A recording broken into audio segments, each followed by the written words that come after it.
تعزز بالجمال وتوحد بالكمال سبحانه من عزيز لا يعده عبد ولا يحده حد ولا يدركه هم ولا وهم ولا يصوره تصور واحد لا من قلة وموجود لا من علة ليس كمثله شيء وهو السميع البصير.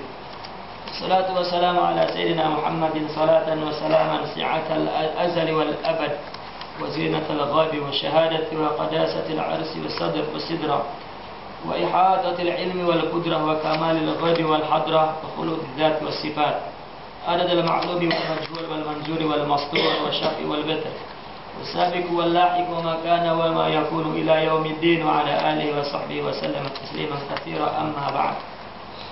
Bismillahirrahmanirrahim. Al-hasu ala dzikr. Kita insyaallah dalam kesempatan majlis ini, majlis salawat ala nabi dan majlis zikir, kita juga insyaallah akan berbicara tentang al-hasu ala dzikr. Perintah berzikir di dalam agama, di dalam menurut Al-Qur'an dan hadis. Al-hasu ala dzikr, bahwa ada perintah untuk berzikir. Kita coba mendengar tentang ayat-ayat Al-Quran ya, tentang zikir. Yang pertama, Allah telah merendahkan atau memburukan atau menghina orang-orang munafik dalam Al-Quran disebabkan mereka ghaflah, disebabkan mereka sedikit sekali berzikir. Hatta ketika mereka sholat, di dalam sholat pun ternyata mereka sedikit sekali berzikir. Bukan tidak berzikir, tapi sedikit. Itu disebabkan adalah karena nifaq ya, karena hati yang nifaq. Allah mengatakan wala yadhkurunallaha illa qalila. Mereka hanya ingat Allah sedikit. Nah kemudian lepas itu Allah menganjurkan kepada orang-orang beriman untuk tidak melakukan hal yang sama seperti orang munafik. Karena mereka berzikir sedikit, tetapi orang beriman diseru oleh Allah, ya ayyuhalladzina amanu dzkurullaha dzikran katsira. Wahai orang yang beriman, berzikirlah dengan zikir yang banyak. Nah ini firman Allah, ya ayyuhalladzina amanu uzkurullaha dzikran katsira. Disebut ya ayyuhalladzina amanu, sedangkan di atas Allah mengatakan bahwasanya orang-orang munafik wala yadhkurunallaha illa qalila. Dia hanya mengingat Allah sedikit. Nah, kemudian kepada orang beriman Rasulullah menyuruh berzikir banyak. Ya. Di situ Allah menyuruhnya zikran katsira. Makna zikir dan makna katsir. Tidak dibatasi zikir itu waktunya, tidak dibatasi zikir itu hayatnya, caranya sebagaimana, sendirikah, bersama-samakah, sifatnya juga tidak dibatasi, apa duduk atau berdiri atau sambil tidur, dan uslubnya juga tidak dibatasi, bagaimana saja silahkan. Ini menunjukkan bahwa seseorang tidak boleh ghaflah dimanapun, kapanpun. Ibadah salat mungkin hanya terikat dengan waktu, meskipun tidak terikat dengan tempat. Salat waktunya sudah terbatas, tapi tempatnya boleh di mana-mana. Maka waktunya dibatasi, tapi tempatnya dibebaskan. Meskipun yang afdal di masjid, tapi pada hakikatnya tempat salat di mana saja.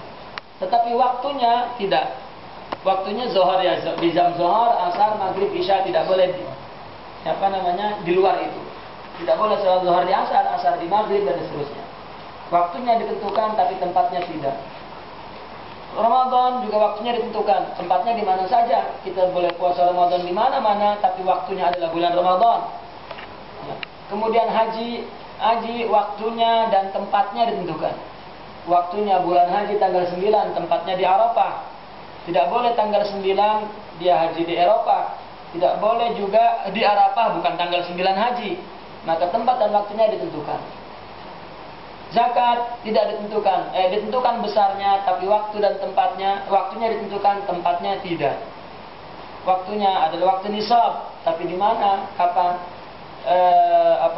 tempatnya dan bilangannya malah ditentukan. Zakat ini sekian, zakat itu sekian, dan itu ditentukan bilangannya.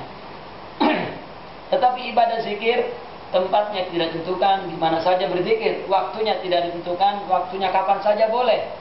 Bahkan Imam Ibn Taimiyah, dia tidak berzikir kepada Allah ketika dia masuk ke toilet, masuk dia ke WC, maka memerintahkan muridnya di luar WC untuk membacakan Al-Quran agar dia di dalam WC pun tetap hatinya ingat Allah. Yang tidak boleh di Al-Quran adalah mengucapkan lafal Allah, lafal Muhammad, lafal Al-Quran, lafal hadis. Benda-benda mulia tidak boleh dibaca di dalam kotor. Tetapi hati adalah alam lain. Hati adalah bersih. Kotornya bukan karena luruh benda, tetapi adalah karena takabur, karena syirik, karena ghaflah, karena riya, dan lain sebagainya. Maka hatta di dalam hammam, di dalam toilet, tetap saja dia berzikir hatinya. Itulah salah satu perintah zikir yang tidak dibatasi waktunya, tempatnya, dan lain sebagainya. Bahkan Allah Subhanahu wa taala menjelaskan dalam Al-Qur'an keutamaan zikir. Bismillahirrahmanirrahim. Wadz-dzakirina Allaha katsiran wadz-dzakirat a'addallahu lahum maghfiratan wa ajran 'azima. Ini kita bicara Al-Qur'an dulu. Ini ya, surah Al-Ahzab ayat 35. Orang lelaki yang berzikir kepada Allah banyak-banyak dan orang perempuan yang berzikir Allah banyak-banyak, Allah telah menyiapkan untuk mereka, pertama adalah maghfirah, ampunan. Nanti akan ada hadis-hadis banyak bahwa orang yang berzikir diampunkan oleh Allah. Yang kedua adalah pahala yang besar. Kemudian itu keutamaannya. Yang kedua, Allah memberikan nilai zikir di sisinya itu seperti apa nilainya. Allah berfirman, fadhkuruni adzkurkum. Ya. Fadhkuruni, ingatlah kepadaku. Zikirlah kepadaku. Kemudian Allah mengatakan adzkurkum, aku akan menyebutmu, aku akan mengingatmu. Kita rasanya jika kepada orang yang kita hormati, orang besar, orang mulia, lalu dia mengatakan saya ingat selalu kepada kamu, oh rasanya gembira, padahal kita setiap hari ingat dia. Lalu dia mengatakan saya kemarin ingat kamu. Dikatakan dengan orang yang kita muliakan rasa gembira, ya Allah saya diingatkan oleh dia. Kenapa orang tidak gembira ketika Allah mengatakan coba engkau ingat kepadaku, aku akan ingat kepadamu. Itu sebabnya Sayyidina Abdul Qadir Al-Jilani ketika dia berzikir lafaz Allah, maka beliau setelah dia mengucapkan Allah, kemudian Sayyidina Abdul Qadir berhenti sejenak. Dia merasakan bahwa Allah membalasnya. Allah. Lalu dia berhenti sejenak karena dia rasa mendengar Allah mengatakan abdi. Allah, abdi, Allah, dan seterusnya. Dia merasa nikmat seperti seorang yang sedang mengingat kekasihnya dan dia meyakini kekasihnya pun mengingatnya.